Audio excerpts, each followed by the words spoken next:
here to review step number 35 of the 67 steps. More than halfway through. This one was called Ignoring the 99 and the 1/10 Rule. The counterintuitive approach you must adopt. And Ty starts off this lesson with a gratefulness for the valuable advice he received from intelligent people and mentors in his life.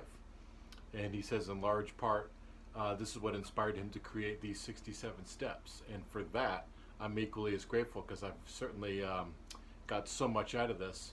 If you're just tuning into this channel or these videos, I'm going through each of the 67 steps, which is an online program by Ty Lopez.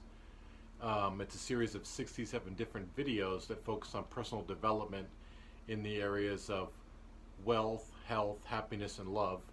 And in each one of the videos that range from anywhere from like 20 minutes to about a half hour, maybe 45 minutes, he just goes over different mental frameworks and ideas that he learned from his mentors, and he's not passing them on to you. And I'm just reviewing each of the videos. And I learned in the book by Peter Drucker called Managing Oneself that different people learn differently, but one way that people learn, and they may not realize it, a very effective way of learning and retaining information is to teach back through video lessons that you just learned, and it's really helpful for me to retain the information. But yeah, Ty's after the gratefulness part of the episode, Ty goes into explain a quote that he learned from his first mentor, Allan Nation, that says, "The secret to life is ignoring 99 out of 100 people, but when you find that one person, do everything they say." And that idea of ignoring the majority is counterintuitive for us because what's natural for us in our brains is to be democratic. If you ask for advice from 10 friends, you're probably going to do what most of them say, not what the maverick says. So this is about doing the opposite of that instinct. If you remember back to one of the really early episodes, I did an episode about reviewing evolutionary mismatch, the idea that we still have brains from about 10,000 years ago, so you can't always trust your instincts because a lot of the problems we face in life stem from the fact that we have a brain that's evolved to live in one set of living arrangements. In our modern world, there's a different set of living arrangements. So this is another example of when you can't trust your instincts, and just because the majority of people say to do something doesn't mean that it's right.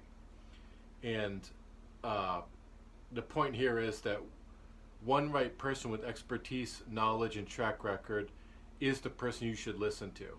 And you want to test their knowledge, and once it passes the test, listen carefully to them and do exactly what they say. The idea of this is that it's okay to discriminate against people giving you advice. You always want to go straight to the top. And this with people, and this is the same idea with books that you're learning from. Of approximately the 130 million books that are available for you to learn, you want to narrow it down to about 100 to 150 books that you reread over and over again. Those are the ones that have the most profound wisdom for your life.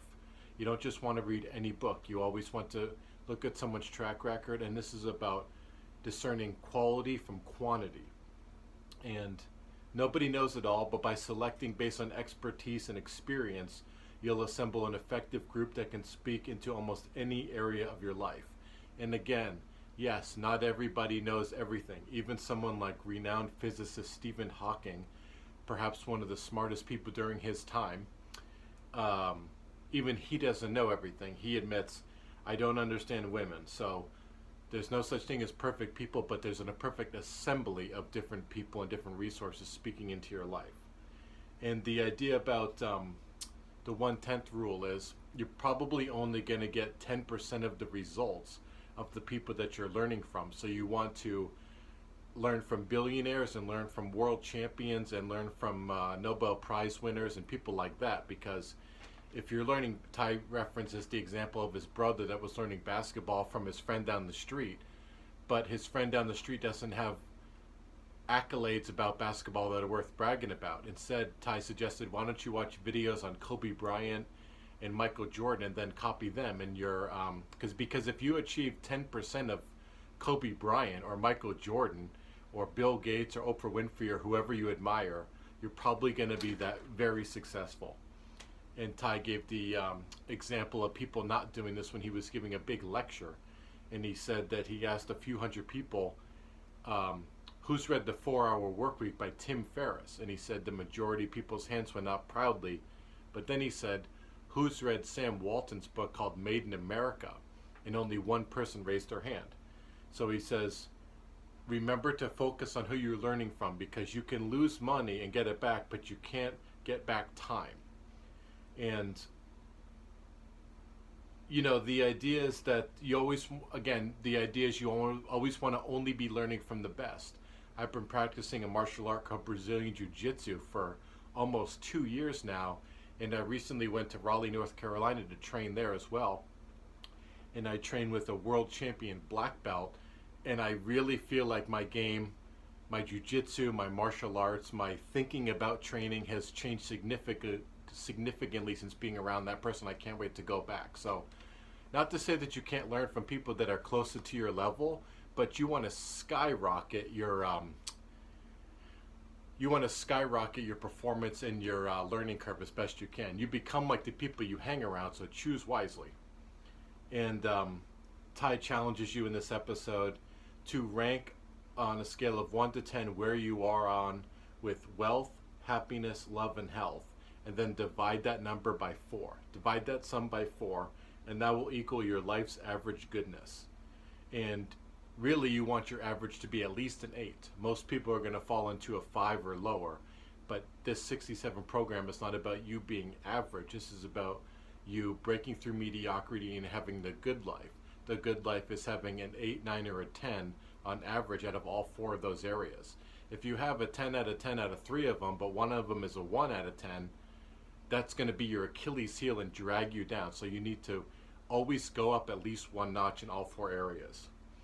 The questions at the end of this episode are, who are you listening to in a key area of life that you should be ignoring? And who's worth listening to or following in each of these areas, such that even if you only achieve 10% of their performance, you'll be very successful. Thanks so much for watching. I'll see you on review number 36. Take care.